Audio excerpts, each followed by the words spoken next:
પધરામણી રાખી હતી ત્યાં આપશ્રી પ્રસ્થાન કરી રહ્યા હતા.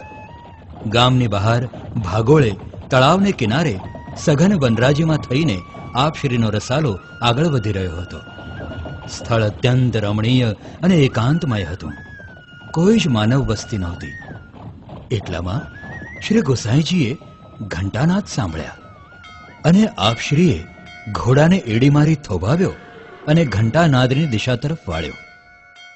સાથેના સ્થાનિક વૈષ્ણવોને આપશ્રીએ પૂછ્યું તો જાણવા મળ્યું કે નજીકમાં એક ઝૂંપડી છે અને એમાં એક મા દીકરી રહે છે.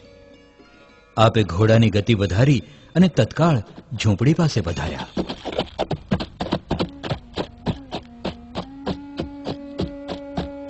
આંગણામાં પેલા મા દીકરી બેસીને સત્સંગ કરી રહ્યા હતા. શ્રી ગોસાઈજીને આમ ઓચિંતાના પોતાને આંગણે પધારેલા જોઈને મા દીકરી હરખઘેલા બની ગયા. શ્રી ગોસાઈજી ઘોડા પરથી નીચે પધાર્યા અને મા દીકરીએ શ્રી ગોસાઈજીને દંડવત પ્રણામ કર્યા. સેવાનો શો સમય છે? મહારાજ, હમણાં જ ઉત્થાપન ભોગ ધરાવ્યા છે. આપ અંદર પધારીને બિરાજો. ઠાકોરજી ક્યાં બિરાજે છે? જે આ ટેરામાં બિરાજે છે. શ્રી ગોસાઈજીએ ટેરાની પાછળ દ્રષ્ટિ કરી. જોયું તો શ્રી ઠાકોરજી બંટામાંથી પલાળેલી બાજરીના દાણા પોતાની નાનકડી મુઠ્ઠીમાં ભરીને મુખમાં મૂકી રહ્યા છે. માએ પહેરેલા સાડલામાંથી જ નીકળેલા લહેરિયાના વસ્ત્રો શ્રી ઠાકોરજીએ ધારણ કરેલા છે. શ્રી ગોસાઈજી બાજુમાં રાખેલા મોઢા પર બિરાજ્યા. આપશ્રીનું હૃદય ભરાઈ આવ્યું. નેત્રે અશ્રુબિંદુ છલકાઈ આવ્યા અને રોમે રોમ પુલકિત થઈ ગયા. મહારાજ, આપને શું ધરાવીએ? અમારી પાસે તો એવું કંઈ જ નથી. બેટી, તમારી પાસે બધું જ છે.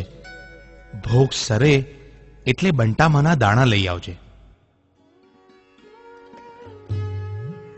શ્રી ગોસાઈજીએ થોડી વાર સુધી મા દીકરી સાથે ભગવત ચર્ચા કરી.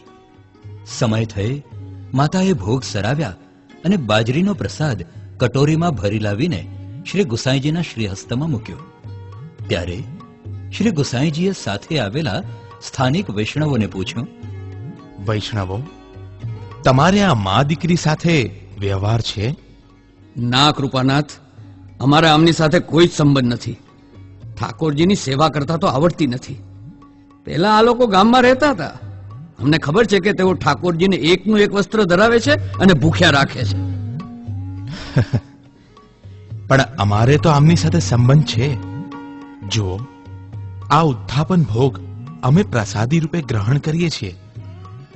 આહા, શું સ્વાદ છે આ બાજરીનો!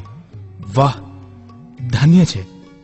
બાઈ, હવે તો આ બેટી ભાગ્યશાળી થઈ ને? આપે કરી ત્યારે થઈ છે રાજ. ઠાકોરજી એની સાથે હળી મળી ગયા છે.